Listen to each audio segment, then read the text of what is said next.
ወይም ደግሞ ይሄ ጉልበቷን ለማሳየት የምትፈልግ ጎረምሳ መሆኗን የምናይበት እለት ነው ይሉታል። መቃቃርም ፈጥሯል። እዛው ህወሓት ሌላ ችግር ፈጥሯል። ከፓርቲነት ጋር የፕሪቶሪያ ስምምነት ምን ያገናኘዋል? ፌዴራል መንግስት ጂኖሳይድ በትግራይ ህዝብ ላይ ፈጽሟል የሚል ጥያቄ ያነሳል። ጤና ይስጥልን እንደምንቆያችሁን ውድ ቤተሰቦቻችን፣ ይህ ሀሳብ ሚዲያ ነው። ሀሳብ ዊክሊያችን ተጀምሯል። በየሳምንቱ ቅዳሜ በዚህ ሰዓት ላይ የሳምንቱን አበይት ጉዳዮች መለስ ብለን በራሳችን ሀሳብ ደግሞ የምናጠነጥንበትና ወደ እናንተ የምናሻግርበት ሰዓታችን ነው። አብራችሁ እንድትቆዩ በክብር ጋብዘናል። ከታች የምትገኘዋን የሰብስክራይብ ምልክት መጫናችሁን አትርሱ። የደውል ምልክቷን ብትጫኑ ደግሞ በየጊዜው ከኛ የሚወጡ መረጃዎችን በፍጥነት ወደ እናንተ እንዲደርሳችሁ ማድረግ ትችላላችሁ። የዮርዳኖስ እና ያልፋልነን አብራችሁን ቆዩ። ዮርዲ እንዴት ነህ? አለን ሰላም ነው። እንኳን አደረሰ። እንኳን አብሮ አደረሰ። ቅዳሜ ከባድ ቀን ነች በጣም።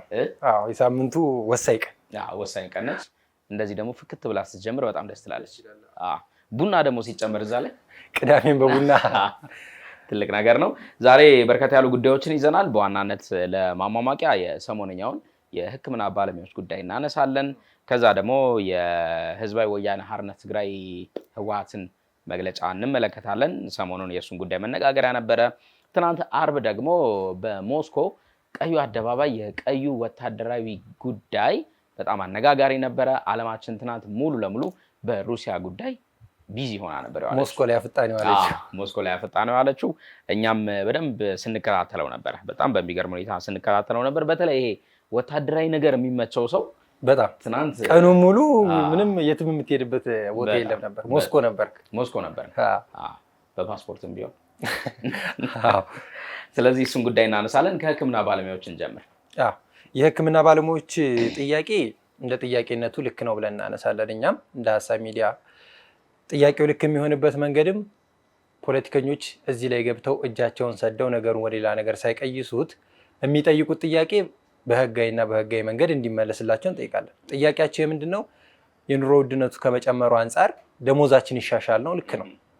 ከሚሰሩት ስራ አንጻርና ከሚሰሩት ሰዓት አንጻር ክፍያቸው ልክ አይደለም። የሚከፈልን ክፍያና ጥቅማ ጥቅሞቻችን ቀርተውብናል። ከዚህ በሀሳብ ዴይሊ ላይ ያነሳ ነው ትልቅ ጉዳይ ነው። ጥቅማ ጥቅሞችና የደሞዝ ጭማሪ ነው። ልክ ነው። እንደሚሰሩት አንጻር ክፍያቸው ዝቅተኛ ነው። ማንም ነው። ሲቀጥል ደግሞ አሁን ሀገራችን ላይ ያለው የኑሮ ውድነት ከነሱ ጋርም ተያይዞ ሊጠይቁበት የሚችሉት መንገድ ልክ ነው።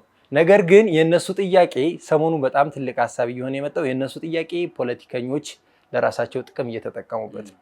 ጥያቄያቸውን መንግስት በጥያቄነት ሊመልሰው ግዴታ ነው። ነገር ግን ፖለቲከኞች ለራሳቸው ጥቅም ሲሉ ጥያቄውን በራሳቸው መንገድ ወስደው መንግስትን የመንቀፊያና ከመንግስት ጋር ሌላ ኢሹዎችን የማንሻ ሀሳብ ሲያደርጉት እየተመለከትን ነው።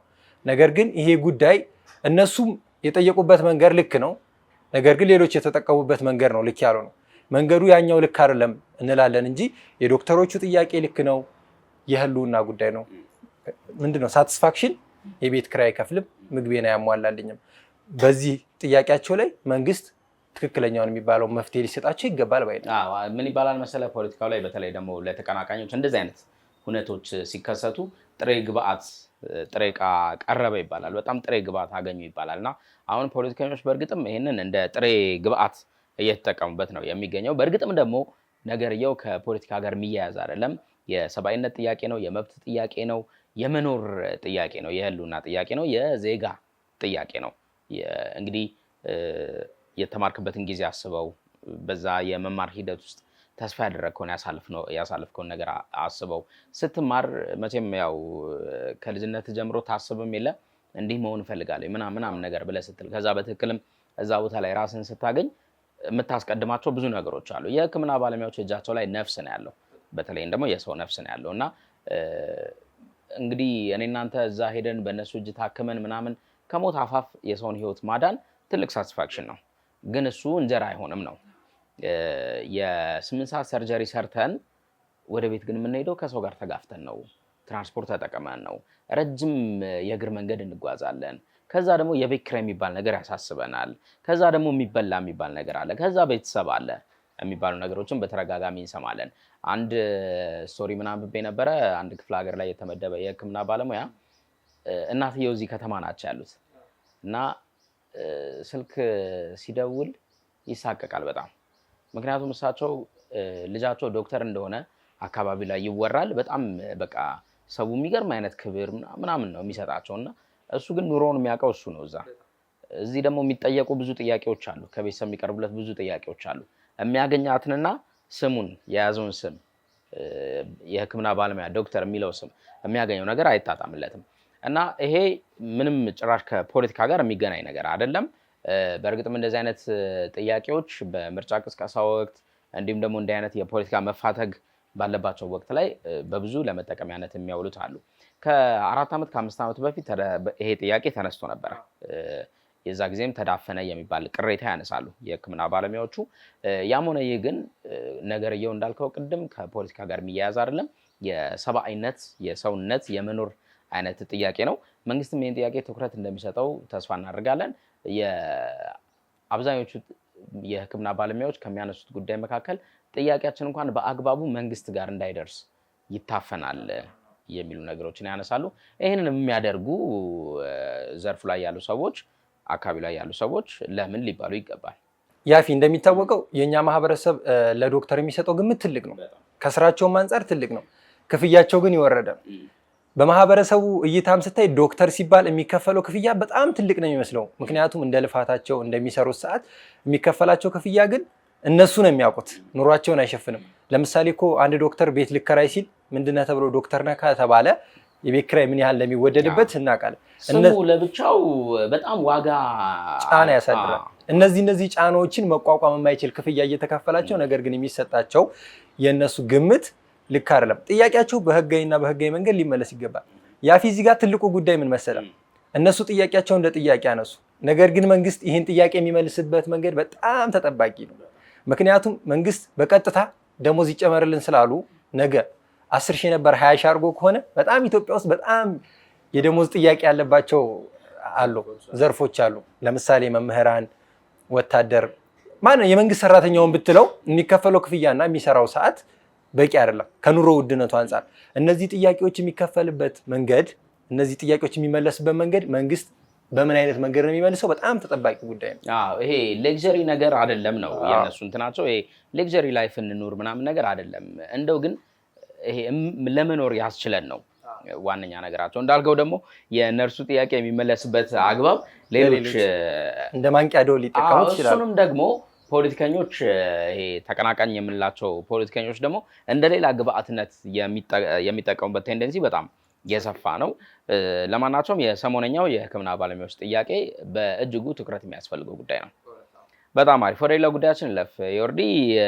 እንግዲህ የህወሓት ፖለቲካ ፓርቲ ራሱን እንዲያ ብሎ የሚጠራው አካል ትግራይ ላይ ያደረገ ካለው እንቅስቃሴ ጋር ተያይዞ በተለይ ደግሞ ከፕሪቶሪያ ስምምነት በኋላ ራሱን ህጋዊ የፓርቲነት ሰውነት እንዳለው ለዛም ደግሞ የዛሬ ዓመት ላይ 2016 ላይ ሰኔ ገደማ ላይ ይመስለኛል እውቅና ተሰጥቶት ነበረ ከብሔራዊ ምርጫ ቦርድ። ሰርተፍኬቱ ያው በጦርነቱ ምክንያት ተነጥቆ እንደነበረ እናስታውሳለን። ከዛ ደግሞ ተመልሶለት ነበረ። አሁን ደግሞ ምርጫ ቦርድ ይህንን ህጋዊ ህልውና ፓርቲው የማያሟላባቸው ብዙ ምክንያቶች አሉ ሲል ሊሰርዝበት እንደሆነ ሰምተናል። አው እንግዲህ ሊሰረዝ የቀሩት 3 ቀናቶች ናቸው። የ3 ቀን እድሜ የቀረው ህወሓት መግለጫዎችን እያወጣ ይገኛል። እንደምናስታውሰው 2016 ላይ ህወሓት ህጋዊነቱ ሲመለስለት በተወካዮች ምክር ቤት አዋጅ ተሻሽሎ ለህወሓት ሲል የመንግስትን ምን ያህል ርህራሄ የምትመለከተው እዚህ ጋር ነው። ህወሓት እንደ አዲስ ሊመሰረት ይገባል፣ ከፕሪቶሪያ የሰላም ስምምነት በኋላ ህጋዊነቴ ግን መመለስ አለበት ብሎ ላነሳው ጥያቄ መንግስት ጥያቄውን በጥያቄ መልሶለታል። ምክንያቱም ከድርድሩ ሁኔታ አንጻር የህወሓትን መብት ላለመጋፋት በሚመስል መልኩ ማለት ነው። ነገር ግን ህወሓት ይህን ህጋዊነቱንም ተመልሶለት ዶክተር ደብረጽዮን ገብረ ሚካኤል አዲስ አበባ ይዞ መጦ የወሰደውን ወረቀት ትግራይ ክልል ሲገባ ግን አልተቀበሉትም። እኛ ይህንን ህጋዊነት አንቀበልም ነው ያሉት ሌሎቹ የህወሓት አንጃዎች። ነገር ግን ይሄ ሁኔታ በሁለቶቹ መሃል መቃቃርን ፈጥሯል። እዛው ህወሓት ሌላ ችግር ፈጥሯል። ይሄ ችግር እየባሰ ወደ ፌዴራል መንግስቱ መምጣት ጀምሯል። ህወሓት ምርጫ ቦርድ በተደጋጋሚ ማስጠንቀቂያ የሚሰጠው ፓርቲ ነው። 2-3 ጊዜ የምርጫ ቦርድ ጥያቄ ምንድነው? ህጋዊነቱ ተረጋግጦለታል። ህጋዊነቱ ከተረጋገጠለት ጉባኤ ማዘጋጀት አለበት። በጉባኤውም ላይ የፓርቲው የምርጫ ቦርድ ተወካዮች መገኘት አለባቸው። ነገር ግን ህወሓት ለረጅም ጊዜ የምርጫ ቦርድን ህግ አላከበር ጉባኤ ሳያካሄድ የቆየ ፓርቲ ነው። ይሄ ጉባኤ ሳያካሄድ የቆየ ፓርቲ እንደምናስታውሰው ከ3 ወር በፊት ምርጫ ቦርድ ለማገድ የ3 ወር ዕድሜ ሊያውም የ3 ወር ዕድሜ ተሰጥቶታል። ማስጠንቀቂያ ከሆነ እሱ ይሄንን ነገር ግን አልተጠቀመበትም። ተገቢውን እንትን አሟላ። ይሄ ከጉባኤው ጋርም ተያይዞ ከምልአተ ጉባኤው ጋር ተያይዞ ከቃለ ጉባኤ ጋር ተያይዞ እንግዲህ ሪፖርት ማድረግ አለብህ። እሱን አሟላ ነው እኮ ኢዝሊ እንዲያሟላ ቀላል ነገር ነው የተሰጠው። ነገር ግን አሁንም ህወሓት ይሄን ነገር ከመንግስት ጋር እንደ ጸማጫሪነት እየተጠቀመው ነው። በተሰጠው የ3 ወር ዕድሜ ነገርየውን መጠቀም አልቻለም። ይሄንን ነገር መጠቀም ካልቻለ የራሱ ጥፋት ነው፣ ህጋዊነቱን ሊያጣ ነው። ህጋዊነቱን ላጣ ነው ሲባል ግን እኔ ህጋዊነትን የሰጠኝ የፕሪቶሪያ የሰላም ስምምነት ነው እንጂ የኔን ህጋዊነት መወሰን የሚችለው ምርጫ ቦርድ አይደለም፣ ከፌዴራል መንግስት ጋር በፕሪቶሪያ የሰላም ስምምነት ላይ ተስማምቻለሁ የሚል ጥያቄ በተደጋጋሚ ያነሳል። ነገር ግን ፓርቲ እስከሆነ ድረስ በምርጫ ቦርድ እስከሚተዳደር ድረስ የምርጫ ቦርድን ህግን ማክበር ግዴታው ነው። አድርግ የሚልህን ነገር ታደርጋለህ። አንተም ከምርጫ ቦርድ መቀበል ያሉብህን ነገሮች ትቀበላለህ። ይሄ የሀገሪቱ ይሄ የምርጫ ቦርድ ህግና ደንብ ነው። ነገር ግን ህወሓት ይህንን ሲተገብር የማንመለከተው ፓርቲ ነው እና እንደ ፓርቲነቱ ይህንን ማድረግ ካልቻለ ምርጫ ቦርድ ቢያግደው ህወሓት አልታገድኩም የሚል መግለጫ ነው የሚያወጣው። ነገር ግን ይሄ በጣም ትልቅ ክራይሲስ የሚያመጣ ነገር ነው። 2013 ላይ እንግዲህ የታገደበት ምክንያት እናስታውሳለን። በተለይም ደግሞ በህዝብ ተወካዮች ምክር ቤት እሱና የኦነግ ሸኔ እየተባለ የሚጠራው ሌላኛው ቡድን በምን መልኩ እንደታገዱ እናስታውሳለን። ከዛ ጋር ተያይዞ እያወጣቸው ያሉ መግለጫዎች ላይ በተደጋጋሚ ምንድነው የሚለው እኔ ተገቢውን ፕሮሲጀር አሟልቻለሁኝ፣ ተቀባይነት እያልሰጠኝ ያለው የብሔራዊ ምርጫ ቦርድ ነው ሲል አንስቷል። ከዚህ በፊት አንድ ያነሳ ነው ጉዳይ ነበረ። እንግዲህ ህወሓት ላይ ቀደም ሲል እንዳልከው ትግራይ ሲሄድ ዶክተር ደብረጽዮን ከዚህ ይዘውት ሄዱትን ሰርተፍኬት የእውቅና ሰርተፍኬት እዛ ሲሄዱ ግን ተቀባይነት እንዳያገኙ ነው። ያም ደግሞ ምን ይዞበት መጥቷል? የአባላት ቁጥሩን የመቀነስ የእርሱ ተከታዮችን የመቀነስ የማሽቆልቆል አይነት ነገር ተመልክተናል በተደጋጋሚ። አንድ የፖለቲካ ፓርቲ በምርጫ ቦርድ ከተቀመጡለት መስፈርቶች መካከል አንዱ ምልአተ ጉባኤ ሲያደርግ መሟላት ያለባቸው የቁጥሮች አሉ፣ የአባላት ቁጥሮች አሉ። እነዛ የአባላት ቁጥሮች ደግሞ ልክ ጉባኤ የትኛውም ስብሰባ ስትገባ እኮ ፈርመህ ምናምን ስምህ ተመዝግቦ ምናምን ነው አይደለ? እዛ ላይ አቴንድ ማድረግህ ይታወቃል እንጂ ማንንም ከመንገድ አንጥተህ እንትን አትልም። ህወሓትም እንደዛ ነው ማድረግ የነበረበት ነው። እያንዳንዱ አባላቱን በምልአተ ጉባኤ በመስፈርቱ መሰረት ሊቀመጡ የሚገባቸውን ማድረግ አለበት ነው። አንድ ፓርቲ ከዚህ በፊት አንስቼዋለሁ። እዚህ አዲስ አበባ ላይ ምን አድርጎ ነበረ? ምልአተ ጉባኤ ማድረግ ግዴታው ነው። ነገር ግን አባላት የሉትም፣ በቃ አባላት ያሉትም። ይህም ማለት ምንድን ነው? ያኔ ሲመዘገብ የነበሩት አባላት አሁን ላይ የሉም። ከዛ ከየመንገዱ እንዲህ ጎዳና ላይ የሚያገኛቸውን አበል በቀን አበል ከፍሎ ጉባኤውን አካሄደ። ዘን ሪፖርት አደረገ ምርጫ ቦርድ ይህንን ጉባኤ አድርጌያለሁኝ ብሎ። ምርጫ ቦርድ ያንን ሪፖርት ሲመረምር እዛ ላይ የተመዘገቡ ሰዎች በሙሉ ፓርቲውን ጭራሽ አያውቁትም። ምን ፓርቲ ነው እንደ እኔ እኮ ስብሰባ ተብዬ ነው የሄድኩትኝ፣ መንገድ ላይ አግኝተው እኮ 500 ብር ሰጥተውኝ ነው ምናምን ያሉም ጭምር ነበሩ። አዎ ይሄ ነገር በጣም በብዙ ፓርቲዎች ያው ስም አንጠቅስም፣ እንደዚህ አይነት ፓርቲዎች አንዳንድ ፓርቲዎች እኮ ሲቋቋሙ ከምርጫ ቦርድ ለሚገኘው ጥቅማ ጥቅም ብቻ እንትን እንወክላለን ለእንትን ነፃ እናወጣለን ብለው የሚመሰረቱ የፖለቲካ ፓርቲዎች እኮ አሉ። ግን ለፓርቲ ሆነ ለመቋቋም የምታሰባስበው ፊርማ አለ። ያንን ፊርማ ለማሰባሰብ እንኳን በሌሉና በሞቱ ሰዎች ስም ተፈርሞ ነው ለምርጫ ቦርድ የሚቀርበው። እነዚህ ፓርቲዎች ምልአተ ጉባኤ ለማዘጋጀት እነዛ ሰዎች መገኘት አለባቸው። ነገር ግን አይገኙም። ሁልጊዜም አሁን በጣም ብዙ ፓርቲዎች እኮ አበል እየከፈሉ ነው ምልአተ ጉባኤያቸውን ለማሟላት የሚሰበስቡት እንጂ የመዘገቧቸው ሰዎች እውነት ለዛ ፓርቲ ተወካዮች ናቸው ወይንስ እነዛ ፓርቲን ፈልገውት ያ ፓርቲ ይጠቅመናል ብሎ የገባ አባላቸው የሚለው ጉዳይ ምንም አጠያቂ ጉዳይ ነው። የብዙ ፓርቲዎች ችግር ነው ይሄ። ምልአተ ጉባኤ ላለማዘጋጀታቸው ፓርቲዎቹ ራሳቸው አባላት ያልሆኑ ሰዎች ስለሚገቡበት። እንግዲህ በግንቦት አንድ ባወጣው መግለጫ አውጥቶ ነበረ የህወሓት ማዕከላዊ ኮሚቴ። የዚህ የአወጣው መግለጫ ላይ ይቺ የፕሪቶሪያ ጉዳይ በጣም ተደጋግማ ትነሳለች። እንግዲህ የፕሪቶሪያ ስምምነት በዋነኛነት ከማን ጋርና እንዴት ነው የተፈረመው የሚለው ማንሳት ተገቢ ጉዳይ ነው። ህወሓት ደግሞ ከነዚህ መግለጫዎች ጋር ተያይዞ የፕሪቶሪያ ስምምነት በአብነት ነው እየጠቀሰ የሚገኘው። ከፓርቲነት ጋር የፕሪቶሪያ ስምምነት ምን ያገናኘዋል የሚሉ ደግሞ በርካቶች አሉ። አዎ ህወሓት እንደ ትግራይ ክልል ለማስተዳደር የክልል ፓርቲ የምንለው አይደለም። ከዚህ በፊት የነበረው እናውቃለን፣ ሀገር የሚያስተዳደር ፓርቲ ነው። ነገር ግን የሀገር ስልጣን ከተነጠቀ በኋላ ወደ ክልል ዞረ። የትግራይን ህዝብ እንደመጠቀሚያነት ሲጠቀሙ የነበረ ፓርቲ ነው። በፕሪቶሪያ የሰላም ስምምነት ላይ የተስማሙት የህወሓት ትልልቅ አባላቶች ናቸው። የህወሓት ወሳኝ የሚባሉ አባላቶች ያው በወቅቱ ክልሉ ላይ የነበሩ ከፍተኛ አመራሮች ከዛም ባሻገር ደግሞ የሰሜኑ ግጭት እንዲነሳም ዋና ተንሳሽ የነበሩ ሰዎች ናቸው። እነዚህ ሰዎች አሁንም የሚያነሱት ጥያቄ ምንድነው? የፕሪቶሪያ የሰላም ስምምነትን የፈረምነው እኛ ነን። የፕሪቶሪያ የሰላም ስምምነት ከፌዴራል መንግስት ጋር የፈረመው የህወሓት አንጃ ነው ይባላል። ነገር ግን ህወሓት ህጋዊነት የሌለው ፓርቲ እስከመሆን እየደረሰ ያለ ፓርቲ ነው። እነዛ ሰዎች አሁንም ቢሆን ጥያቄያቸው ከምርጫ ቦርድ እኛ አንገናኝም፣ እኛ ከፌዴራል መንግስት ጋር የተስማማ ነው። ነገር ግን ከፌዴራል መንግስት ጋር እስከተስማማ ድረስ የምርጫ ቦርድን እንደ ፓርቲ ከቆም የምርጫ ቦርድን ደንብና ግዴታ ማክበር ግዴታ ነው። ምን ይላል መሰለ እዚህ መግለጫው ላይ ለድርጅታችን ህወሓት እውቅና ነፍጎ ነባሩን ህጋዊ የእውቅና ሰርተፍኬት አለመመለስ በዋነኝነት የፌዴራል መንግስት ሊያጤነው ይገባል። እንዲሁም የፕሪቶሪያ ስምምነት እንዲሳካ ጥረት እያደረገ ያለው ዓለም አቀፍ ማህበረሰብ፣ የአፍሪካ ህብረት፣ ኢጋድ እነዚህ አካላት ሊያጤኑት ይገባል ነው። አሁን ምንድን ናቸው እነሱስ? እነ ኢጋድስ ምንድን ናቸው? እዚህ ጋር የፌዴራል መንግስቱስ ምንድን ነው ሚናው እዚህ ላይ? ምክንያቱም ብሔራዊ ምርጫ ቦርድ ራሱን ችሎ የተቋቋመ አካል ነው። ማንም ጫና ሊያሳድርበት እንደማይገባ እሙን ነው ይታወቃል። ሰው አሁን የፌዴራል መንግስቱ እዚህ ጉዳይ ላይ ጣልቃ ይግባ ማለት የምርጫ ቦርድ ላይም ጫና ይፍጠር እንደማለት ነው፣ ተጽዕኖ ያሳድር እንደማለት ነው። አንደኛ ኢጋድ ከፕሪቶሪያ በኋላ ለውስጣዊ ጉዳዮች የሚመለከተው ነገር የለም። እሱንም ማንሳት እንችላለን። የእሱ ስራ ማደራደር ነው። በሰዓቱ የነበረውን ግጭት ማስቆም ነው። ግጭቱ እንዲቆም የትጥቅ መፍታት ስራ ሂደቶች እንዲሰሩ ፕሪቶሪያ ላይ የሚኖረውን ውል ማፈራረም ነበር፣ አፈራርሟል። ይሄ የውስጥ ሁኔታዎችን ፌዴራል መንግስቱና ህወሓት በመነጋገር የሚፈጽሙ ጨርሰዋል። እዛ ጋር ኦባሳንጆንም ይሁን ዶክተር ወርቅነህ ገበየሁን እዚህ ጉዳይ ውስጥ ማካተት አትችልም። ዓለም አቀፍ ማህበረሰብ ብለን ስንል ነገርየው ጉዳዩ እንደ ሀገር ችግር ሊያመጣ የሚችልበት ልክ የሰሜኑ ግጭት ከዛ የዚህ የፕሪቶሪያ ስምምነት አለ አይደለ? ኦሉሴጉን በዚህ እድሜያቸው እዚህ ስምምነት ውስጥ አሸማጋይ ሆነው የገቡት ነገርየው እንደ ሀገር ስጋት ስላለው ነው። እንደ ሀገርም ብቻ ሳይሆን እንደ አህጉርም ጭምር ስጋት ስላለው ነው እዚህ ጉዳይ ውስጥ የገቡት። ዘንድ እንደ ሽማግሌ ያንን ነገር አስማምተው ጨረሱ። አሁን ደግሞ እንግዲህ በባልና ሚስት ጉዳይ ውስጥም አይገባም እኮ አይደለ? እንደዛ እንደማለት ነው። ይሄኛው ለማናቸውም ግንቦት 1 ላይ ያወጣው መግለጫም ትንሽ አነጋጋሪ ሆኗል። በዚህ በቀሩት ቀናት ውስጥ ምን ያደርጋል የሚለው ደግሞ እየተጠበቀ ነው። በጣም ትልቅ ተጠባቂ ጉዳይ ነው። ምክንያቱም ምርጫ ቦርድ ለአንዴና ለመጨረሻ ነው ህጋዊነትን የሚሰርዘው።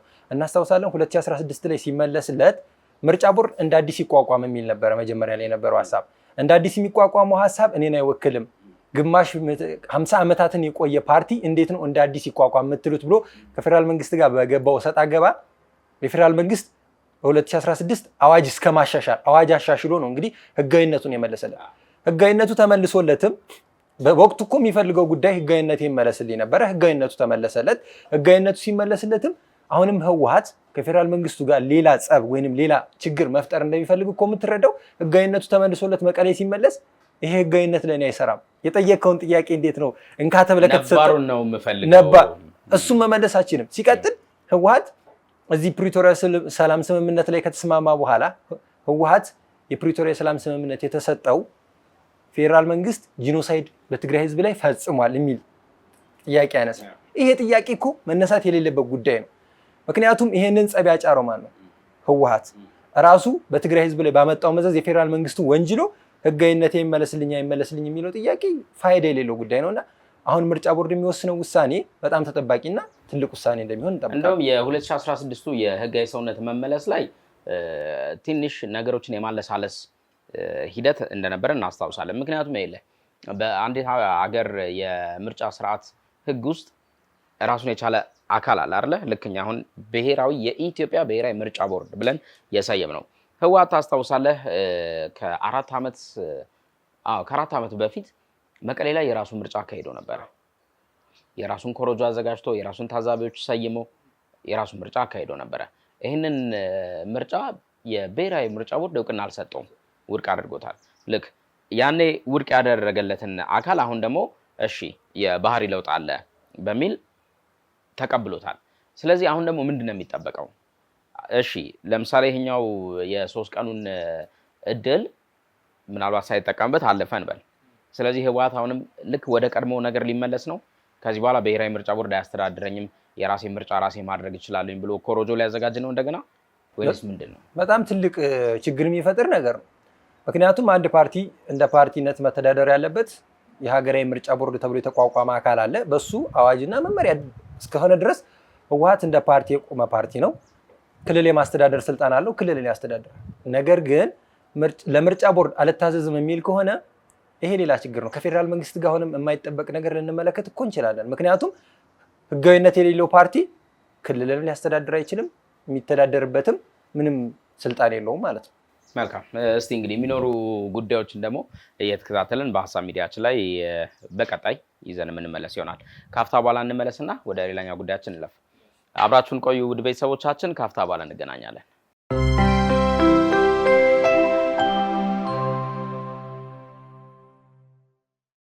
እሺ ተመልሰናል ቤተሰቦቻችን። ዮርዲ ተመልሰናል። ቡናው አሪፍ ነው አይደል? በጣም አሪፍ ነበር።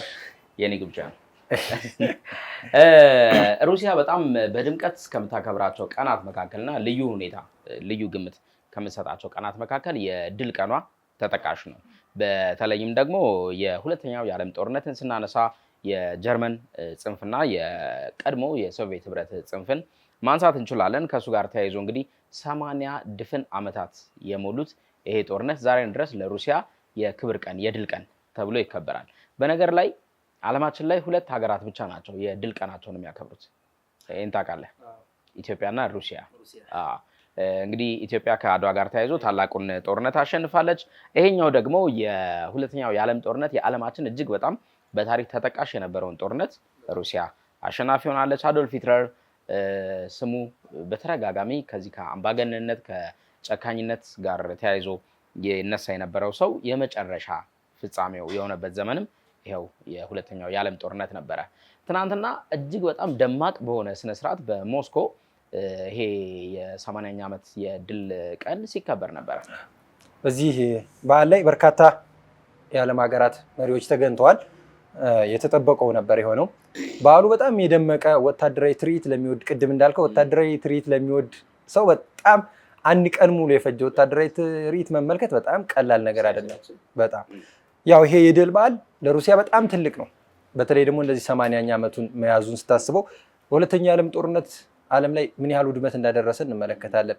ይህንን ጦርነት በድል ማጠናቀቅ ማለት ትልቅ ነው። የቀድሞ ሶቪየት ህብረት ይህን ታሪክ ያደረገችው ታላቋን ጀርመን በመደምሰስ ነው። እንደምናስታውሰው ይሄ ታሪክ ይዘቱ በጣም ሰፊ ነው። ሁሌም ያከብሩታል፣ ሊከበርም የሚገባው ነገር ነው። ራሽያ ይህን ትናንትና በዓል ስታከብር የማይጠበቁ ትልልቅ መሪዎች ተገኝተዋል። ይሄ በዓል በጣም ድምቀት እንደሚኖረውም ሲገመት ነበረ። ከተገኙት መካከል የቻይናው እንደዚሁ ሌሎችም ያልተጠበቁት ከአፍሪካም አንዳንድ መሪዎች ተገኝተው ነበረ። የበዓሉ ድምቀት የነበረው መሪዎች እና በዚህ ወታደራዊ ትርኢት ላይ እንግዲህ ራሽያ ያላትን የወታደራዊ አቅም ያላትን መሳሪያዎች በርካታ ነገሮችን ያሳየችበት ነው። ከትናንትና እንግዲህ ኤስ-28 አህጉር አቋራጭ ሚሳኤሎችን በዚህ ትርኢት ላይ ስታሳየን ነበር። ራሽያ አሁንም ጦርነት ላይ ያለች ሀገር ነች፣ ግን አሁንም ቢሆን ራሷን በየቀኑ አብዴት እያደረገች ያለች ሀገር ነች። በተለይ ደግሞ ሌሎች የሚመጡባትን በወታደራዊ አቅማቸውን ለመግደርደር የሚሆናትን ከፍተኛ አቅም እየገነባች ያለች ሀገር ነውና እንደምናውቀው ምዕራባውያኖቹ ጀርባዋን ሰጥቷታል። ከዩክሬን ጎን ሆነው እየወጓት ነው። ይሄ ነገር አላቆማትም። የትናንትና የድል በዓል እኮ ለፑቲን ትልቅ ክብረ በዓል ነው። ይሄ ከሁለተኛ ዓለም ጦርነት በኋላ ከዩክሬን ጋር ላደረጉት ድል እንደ መግለጫ አድርገው የተጠቀሙበት ትልቅ የድል በዓል እንደሆነ ተመልክተናል። እንግዲህ ሰውየው ቭላዲሚር ፑቲን የኋላ ታሪካቸው ከዚህ ከወታደርነት ከስለላ ከነዚህ አይነት ጉዳዮች ጋር የተያዘ ከመሆኑ ጋር ተያይዞ ለእነዚህ አይነት ጉዳዮችም የተለየ ትኩረት ይሰጣሉ። ትናንትና የሚያደረጉት ያንን ነው። 2 ፐርፐዝ አለው፣ 2 ምክንያቶች አሉት። ይሄ የትናንቱ ክስተት እንግዲህ ምናልባትም ከሐሙስ ሌሊት ነው የጀመረው። ሐሙስ ቀድሞ የገቡት ዢ ናቸው የቻይናው። ከእርሳቸው መግባት በኋላ የቬንዙዌላ ገብተዋል፣ የአርጀንቲናውም እንዲሁ የገቡ አሉ። ከ17 ያላነሱ ሀገራት መሪዎች ገብተዋል። 2 ነገር አለው ማለት አንደኛው ምንድነው ከነዚህ መሪዎች ጋር የተያያዘ ነው። ማለትም እርሳቸው ጥሪ አድርገውላቸው ግብዣ አድርገውላቸው ሀገሪቱ ላይ የተገኙ ሀገራት የተገኙት እንደ ግለሰብ አይደለም እንደ ሀገር ነው። የቡርኪና ፋሶ በደንብ እናወራበታለን በኋላ። ኢብራሂም ትራውሬ ለመጀመሪያ ጊዜ በዓለም መድረክ የተገኘበት ክስተት ነው ይሄኛው ክስተት። እሱን እንመለስበታለን። በጣም አቀባበሉም ለየት ያለ ስለነበረ ለእርሱም ደግሞ አይ ቲንክ በታሪኩም የተለየ አይነት ክስተት ይመስለኛል። ስናነብም እንደዚህ አይነት ነገር ነው የተመለከትኩትኝ። ሶ እነዚህ ሀገራት ምንድነው እንደማለት ነው የሚኖረው የውስጥ መልእክቱ ፑቲን አጋር ሀገራቸውን ወይንም አጋር አካላቶቻቸውን ሰብስበዋል እንደማለት ነው። እዛ ጋር የተገኙ በክብር የተገኙ ሀገራት ለሩሲያም ለፑቲንም ክብር ያላቸው ሀገራት ናቸው። ሶ ይሄ ማንን ሊያስከፋ ይችላል? የኔቶ አባል ሀገራትን በዋናነት እጅግ በጣም በዋናነት ደግሞ አሜሪካንን እጅግ በጣም በዋናነት ደግሞ የአውሮፓ ህብረትን የማስከፋት እድሉ በጣም ከፍ ያለ ነው። ይህን በአንድ አንጻር እንመለከተዋለን። በሌላ አንጻር ደግሞ ወታደራዊ ትርኢቱ ላይ የታዩት መሳሪያዎች ነው። ዘመናዊ ወታደሮቹ በእርግጥም እዚህ ወታደራዊ ትዕይንት ላይ ሌሎችም ሀገራት የተቀላቅለው ትዕይንት ያሳዩበት ሁኔታ አለ። እንደው ግን ራሱን በቻለ በሩሲያ ብለን ስናስብ ደግሞ የሩሲያ ወታደራዊ አቅም በምን አይነት የዘመናዊነት ልክ ውስጥ እንደተቀመጠ የምንመለከተው ነው። ከዩክሬን ጋር የተገባው ጦርነት አሁንም በተደጋጋሚ በፖለቲካ ምሁራኑ ዘንድ ትንታኔ ሲሰጥበት ዩክሬን ብቻዋን ሆና የምትችለው ዛሬም ድረስ የሚዘልቅ ያልነበረ ጦርነት ነው። ምናልባትም የሰዓታቱ ጦርነት በታሪክ የምናውቃቸው የሶስት የአራት ሰዓታት ጦርነት ከሱም ባነሰ ጊዜ ሊያልቅ የሚችል ጦርነት ነው። ነገር ግን የአውሮፓ ሀገራት፣ የኔቶ አባል ሀገራት እንዲሁም አሜሪካ ባደረጉት ከፍ ያለ ድጋፍ የዩክሬን ጦርነት የተራዘመ ሆኖ ዛሬን ድረስ ሊዘልቅ ችሏል። ሩሲያ የዩክሬን ጦርነት ከብዷት አይደለም እዚህ ድረስ የተራዘመው። እነዚህ ትናንት ያሳየቻቸው የዘመናዊ የጦር መሳሪያዎች አይደለም የዩክሬንን ጦርነት ሌሎችንም ጦርነቶች ማሸነፍ እንደሚችል ማሳያ ነው። ሩሲያ ታርጌቷን መታለች ነው የተባለው። በዚህ ትዕይንት በደንብ ማሳየት ያለባትን ነገሮች እያንዳንዱን ነገር አሳይታለች። ይሄ ለዩክሬን አይደለም ለዓለም ሀገር ነው ያሳየችው፣ ለዓለም ለእሷ ተቀናቃኞች። በዚህ ትርኢት ላይ እንግዲህ ቭላድሚር ፑቲን ንግግር አድርገው ነበረ። ራሽያ ስርዓት አልበኞችን ከእንግዲህ የማትመለስበትና የማትደራደርበት ጉዳይ መዋጋት ያለባትን ሀገር ትዋጋለች፣ መደምሰስ ያለባትን ሀገር ትደመስሳለች። ራሽያ ጠል የሆኑ ሀገራቶችን እንዋጋለን ብሏል። አሁን ራሽያ ጠል ሀገሮች ይታወቃል እና አሜሪካ ናቸው፣ ኔቶ ነው፣ የአውሮፓ ህብረት ነው። ዩክሬን እየተዋጋችም ያለች ሀገር ነው። ነገር ግን የእሳቸው መልእክት ምንድን ነው? እያደረግን ያደረግነው ነገር በቂ አይደለም። ከዚህ በላይ ከመጣችሁብን ከዚህ የተሻለ አቅም እንዳለን ከዚህ በላይ ማድረግ እንደምንችል እናሳያችኋለን። ራሽያ ጠል የሆኑ ሀገራቶችን ያለችው። የራሽያ ጠል ሀገራቶች እንግዲህ እነማን እንደሆኑ ይታወቃል። ለነሱ ሀገራቶች በተዘዋዋሪም ቢሆን መልእክታቸውን አስተላልፏል። የሚገርም ምን እንደሚሉ አታውቃል አይደለ? ልክ እዚህ ጊዜ ላይ እነሱ ይሄ ሩሲያ የጸባጫሪ መሆኗን ወይም ደግሞ ይሄ ጉልበቷን ለማሳየት የምትፈልግ ጎረምሳ መሆኗን የምናይበት እለት ነው ይሉታል። አዎ አሳይታለች። አቅሟንም ምን ያህል አቅም እንዳላት ታሳያለች። ያው ይሄ ግዴታ ነው። ብዙ ሀገራቶች አያደርጉት። ታላቁ አሜሪካ እኮ ያላትን የጦር መሳሪያ ደብቃ ምን እንዳላት የማትናገር ሀገር። ነገር ግን ራሽያ መልእክቷን የምታስተላልፈው በዚህ መልኩ ነው። ለየትኛውም ጠላቴ የማልመለስና ወደኋላ ማለል ሀገር ነኝ። እኔን ከነካ የኔን ዜጋ ከነካ እስከመጣ ድረስ ያለኝም በሙላ መሳሪያ ተጠቅሜ የቻልኩትን ሁሉ አረጋለሁ የምትል ሀገር ነች። እዚህ ስርዓት ላይ እንግዲህ ይገኛሉ የተባሉት የሰሜን ኮሪያው ጠቅላይ ነበሩ። በጣም በጉጉት እኔ ራሱ በጣም ሲጠበቅ ነበረ። ነገር ግን አልተገኙም። የእሳቸው አለመገኘት ብዙዎቹን እንዴ ለምን ሲል ነበረ። ነገር ግን በተዘዋዋሪ መልኩ እዛው ላይ ሲነሳ ነበረ።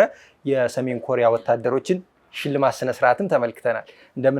እንደምናውቀው የሰሜን ኮሪያ ወታደሮች እንግዲህ ራሽያ ድረስ መጠው በራሽያ አንድ ግዛት ላይ የተዋጉ ወታደሮች ናቸውና በዚህ ስርዓት ላይ ያልተገኙትን ፕሬዚዳንት በምን ያህል ቅርርባቸው ምን ያህል እንደሆነ ይታወቃል። የሁለቱ ፕሬዚዳንቶች ቅርርባቸው በዛ መልኩ ፑቲን ቤጂንግ ነበሩ እና ተመልክተናል እኮ እዛ ላይ በተመለከትነው የሁለቱ ሀገራት ቅርርቦች በዚህ ስነ ስርዓትም ላይ ባይገኙም እንዳሉ የተቆጠሩበት መንገድ ለብዙዎች መልእክት ማስተላለፊያ ሆኖ ተመልክተናል። ያ ኪርኩስ ላይ በጣም ባልተጠበቀ መልኩ እንግዲህ እዛ አካባቢ ላይ በነበረው ጦርነት ላይ አንዳንድ ይሄ ለዘገባ ስራ የሄዱ ጋዜጠኞች ከሚፈልጓቸው ጉዳዮች መካከል የየት ሀገራት ሰራዊት እዚህ ጦርነት ውስጥ ተሳትፏል የሚለው በዋነኝነት ይነሳ ነበር እና እነዚህን ፎቶቸው ተነስቶ በጣም ከባድ ኢንቨስቲጌሽን ተሰርቶ ነው ይፋ የተደረገው የሰሜን ኮሪያ ወታደሮች መሆናቸው። ያም ሲሰማ እንግዲህ አሜሪካ ምን ያህል እንደተበሳጨች እናስታውሳለን። በእርግጥም ኪም ይገኛሉ ተብሎ ነበረ፣ እርሳቸው አልተገኙም። እውቅና ግን ተሰጥቷቸዋል። ምክንያቱም አጋር ሀገር ተብሎ ወንድማማች ሀገር እንደሆኑ የሚያሳዩበትን መልእክት በተዘዋዋሪ ቢሆን ገልጸዋል። በጣም ደግሞ አነጋጋሪ የነበረው የዢ ጂንፒንግ ጉዳይ ነው። ዢና ፑቲን ክብረ በዓሉ አንድ ቀን ቀደም ብሎ የራት ፕሮግራም ነበረ። ከዛ የራት ፕሮግራም በኋላ ንግግር ነበራቸው። እዛ ንግግር ላይ ደግሞ ሜሞራንደም ተፈራርመዋል፣ የጋራ ስምምነት ተፈራርመዋል። እና ይሄ ደግሞ ዓለምን በጣም ያስደነገጠም በተለይም ደግሞ ምዕራባውያኑን ያስፈራ ክስተት ነበረ። እንደምናውቀው እንግዲህ ቻይናና አሜሪካ ያሉበትን የኢኮኖሚ ጦርነት እናውቃለን። ይህኛው የኢኮኖሚ ጦርነት በጣም ዓለም ላይ ትልቅ ተጽዕኖ እያደረሰ ያለ ተጽዕኖ ነው እና ቻይና ፊቷን የምታዞርበት መንገዶችን እየፈለገች እንግዲህ ወደ አሜሪካ ሸቀጦቿን መላክ ማችል ከሆነ ሌሎች አማራጮችን መጠቀም ስላለባት እንደ ራሽያ ያለ ትልቅ ሀገር አሁን አፍሪካ ውስጥ በጣም ተሰሚነት ልታገኝ የምችል ሀገር ራሽያ ነች። ምን አይነት ሰፖርት አሁን አፍሪካኖች እያደረጉት ያሉት ምዕራባውያኖችን የማባረር ስራ እየሰሩ ስለሆነ ራሽያ በአንድ ጎን የምዕራባውያኖች ተቃራኒ እስከሆነች ድረስ ይሄንን የራሽያን ጥቅም ልትጠቀምበት ትፈልጋለች ቻይና በርካታ ሸቀጧን እንግዲህ ወደ ራሽያ ሌሎች ነገሮችንም ልታደርግበትም እንችላለን። ቻይናም በጦር አቅሟን ራሷን ለማዘመን ከራሽያ ጋር ስምምነት ማድረጉ ይሄ ግዴታ ነው። ምክንያቱም ራሽያ ያላትን የጦር አቅም ቻይና ያላትንም ቢያዋሃዱት ኔቶ ራሽያ ላይ ጫና በሚፈጥረው ልክ እነዚህ ሀገራቶች ደግሞ ኔቶ እና አውሮፓ ህብረት ላይ ጫና መፍጠር እንዲችሉ ሆነው የሚያደርጓቸው ስምምነቶች ናቸው። እንግዲህ ከዓለማችን ከፍተኛ የጦር ኃይል በጀት እና ከዘመናዊ የጦር አቅም አላቸው ከሚባሉ ሀገራት መካከል ቻይና ሁለተኛ ላይ ትገኛለች። ሩሲያ ዝቅ ብላ አራተኛ ላይ ነው የምትገኘው። አሜሪካ ነች ከላይ ያለችው። እንግዲህ ከዚህ ጋር ተያይዞ ቻይና ከሩሲያ ጋር የፈጠረችው አሊያንስ ከኢኮኖሚ ጦርነቱ ባለፈ ወታደራዊ አጋርነትን ጭምር ያሳድግላታል የሚል አለ። ከዛ ባሻገር ደግሞ የዚህ የአይዲዮሎጂ ስምምነትንም ያነሱታል።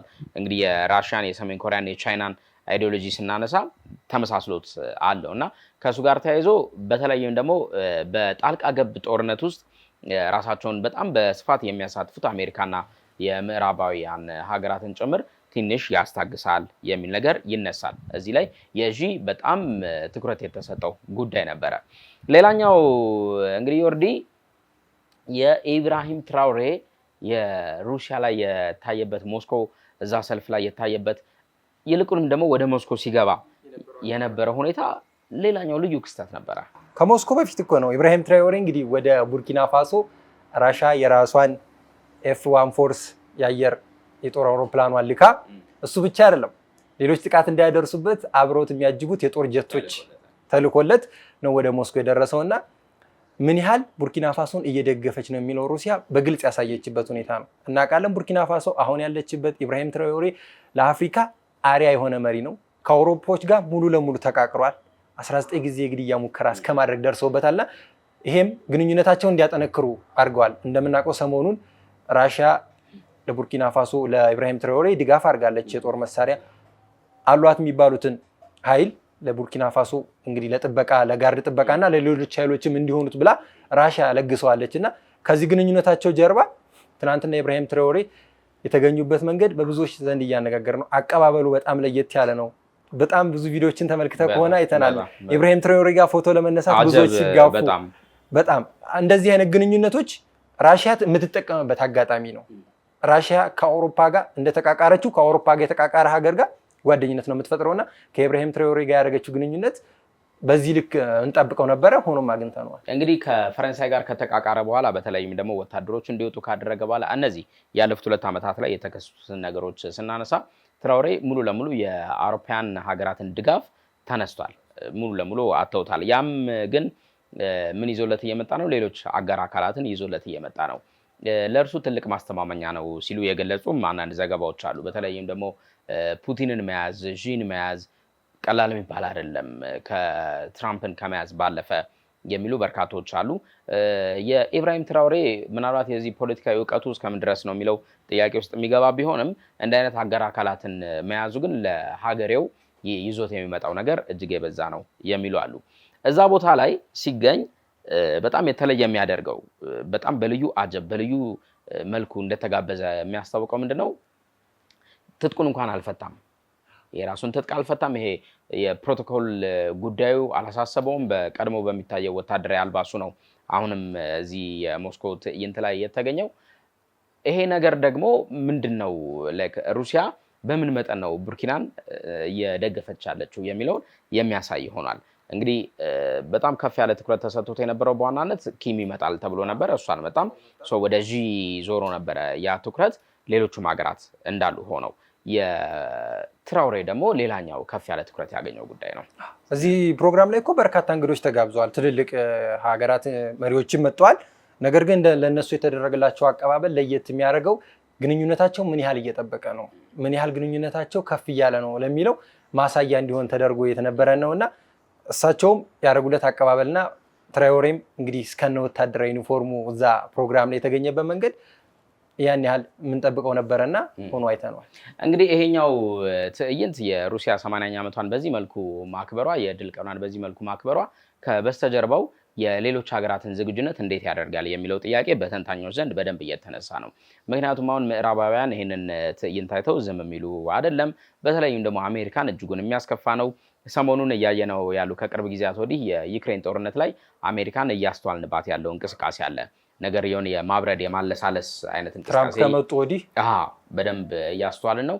እንግዲህ ዜሌንስኪ ከኦቫል ኦፊስ እንዴት እንደተባረሩ እናስታውሳለን። ከዛም በኋላ በስልክ በነበራቸው ንግግር ላይ በቃ አንተ ጦርነቱን የማቆም ፍላጎት የለህም ብለው እስከ መደምደም እና ትንሽ እስከ ማጣጣል አይነት ነገር ተመልክተናል። ይሳካል ተብሎ ተጠብቆ የነበረው አሜሪካ አደራዳሪ የሆነበታለሁ ያለችው የሁለቱ ሀገራት ጦርነትን የማቆም ስምምነት ሳይሳካ ቀርቷል። ይልቁንም ፑቲን ምን ብለዋል? ይሄ ጉዳይ በሁለታችን መፈታት የሚችል ነው፣ ማንም አያስፈልግም። ትራምፕ በጣም በሚያስገርም ሁኔታ ከ2 ሳምንት በፊት ከፑቲን ጋር በስልክ ተነጋግረው ነበረ። ያ በስልክ የተነጋገሩበት ነገር ኤክሳይትድ አድርጓቸዋል በጣም። እንዴ በዚህ ያህል መጠን ነው እንዴ ፑቲንን ሲናፍቁ የነበረው የሚል ጥያቄ ማስነስቷል። እና ምናልባት አሁን የዩክሬንና ሩሲያም ጦርነት ከዚህ ዓመት የሚሻገር እድል አይኖረውም የሚል ግምታዊ ሀሳቦች አሉ። አሁንም አውሮፓውያኖቹ ፊታቸውን ያዞሩበት መንገድ አለ። በተለይ አሜሪካ ከጦር ድጋፍ መስጠት ወዲህ ትራምፕ አዲሱ ተመራጭ ወደ ምርጫ አሸንፈው ከመጡ በኋላ ከጦርነቱ ይልቅ ወደ ማደራደሩ ሂደት አዝምመዋል። ይሄ ተገቢ ነው እንላለን። ምክንያቱም ዩክሬንን እየጠቀሟት ሳይሆን ዩክሬንን እየጎዷት ነው የተመለከትነው።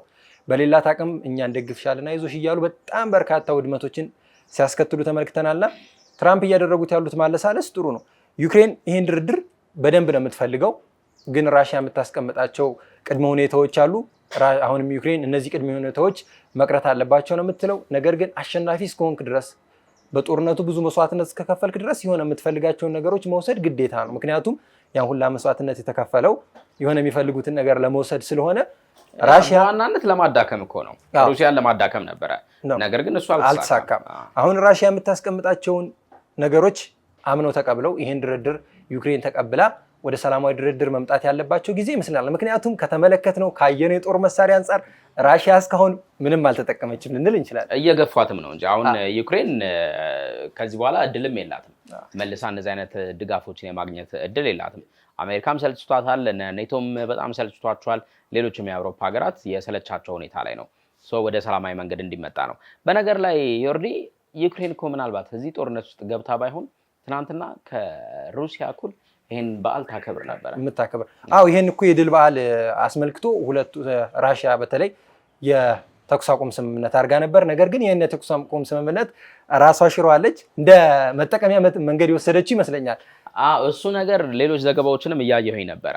የ72 ሰዓቱ የተኩስ አቁም ስምምነት ዜሌንስኪ ተሽሯል፣ ከባድ መሳሪያ ተተኩሶብናል ሲሉ በጣም የተወሰኑ መገናኛ ብዙሃን ዘግበውታል። ሌሎቹን ይሄ ዋና ዋና የምንላቸው መገናኛ ብዙሃን የፊት ገጽም አላደረጓቸውም፣ ከኋላም ያሉ ዘገባዎች ላይ የሉም። እና በእርግጥስ ይሄ ነገር ዜሌንስኪ ተሽሯል ብለው ለማለት ነው ወይንስ በትክክልም ሩሲያ ሽሯለች የሚለው አሁንም እንትን ሆኗል፣ ክፍቶ ይሄ ጥያቄ ገና ጥያቄው ያልተመለሰ ጉዳይ ነው። ነገር ግን ሁሉም ሀገራት ፊታቸው ወዴት ነው? ወደ 80ኛ የድል በዓሉ ቀን ነው እና ማንም የዜሌንስኪን ንግግር የሚጠብቅበት ጊዜ የለው። ምክንያቱም ራሽያ ምን ታሳየናለች የሚለውን አውሮፓውያኖች በጉጉት እየጠበቁ ስለነበረ ዜሌንስኪ በዛለት ምንም ቢል ማንም የሚሰማው ይኖራል ብዬ አላስብም። ምን አሳዘነኝ መሰለህ? ትናንት አንድ ቪዲዮ እየተመለከትኩኝ ነበርና ዜሌንስኪ መንገድ ላይ ወክ እያደረገ ራሱን ሰልፊ እያደረገ ነው። እንኳን አደረሳችሁ፣ ዛሬ የድል በዓላችን ነው፣ ይሄን ድል ያደረግንበት ነው ምናምን፣ ይሄኛውንም ጦርነት እንግዲህ እንቋጫዋለን ምናምን እያለ መልእክት ወክ እያደረገ ኖርማል መንገድ ላይ ወክ እያደረገ ራሱን ሰልፊ አድርጎ ልክ እንደ አንድ ቲክቶከር ለቆ ነበረና እሱ ነገሩ በጣም አሳዝኖኛል። ዩክሬን እድለኛ ብትሆን ከሩሲያ እኩል ይህንን ክብረ በዓል የማክበር እድል ነበራት፣ እሱ አልተሳካላትም። እንግዲህ የትናንቱ የ80ኛ ዓመት የድል በዓል የሩሲያ ላይ የነበረው ትዕይንት እጅግ በጣም የተለየ ነው። እስካሁን ድረስም የዓለም መነጋገሪያ ሆኖ ቀጥሏል። ይሄ የሚቀጥልም ነገር ነው። ምክንያቱም ራሽያ ካሳየችው ነገር ነገ ወደ እነሱ ስለሚመጣ ዝም ብለው የሚያልፉት ጉዳይ አይደለም። ነገ ከነገ ወዲያ አዳዲስ ነገሮች የምንሰማበት ነገር ይኖራል ብዬ እገምታለሁ። በዚህ እናብቃ። ይርዲ መልካም ሰንበት ይሁንልህ። ለአንተም ይሁን። አመሰግናለሁ። ወደ ቤተሰቦቻችን ሀሳብ ዊክሊ ይህን ይመስል ነበረ። ከኛ ጋር ስለነበራችሁ ከልብ አድርገን እናመሰግናለን። ከስር የምትገኘዋን የሰብስክራይብ ምልክት መጫናችሁን አትርሱ። የደውል ምልክቷን ተጫዋናት። ላይክን ብታደርጉን ደግሞ በጣም ደስ ይለናል። ማናቸውንም አይነት ሀሳቦች ደግሞ ከስር የሀሳብ መስጫ ሳጥኑ ላይ አስቀምጡልን። መልካም ሰንበት ይሁንላችሁ። ቸር ቆዩን።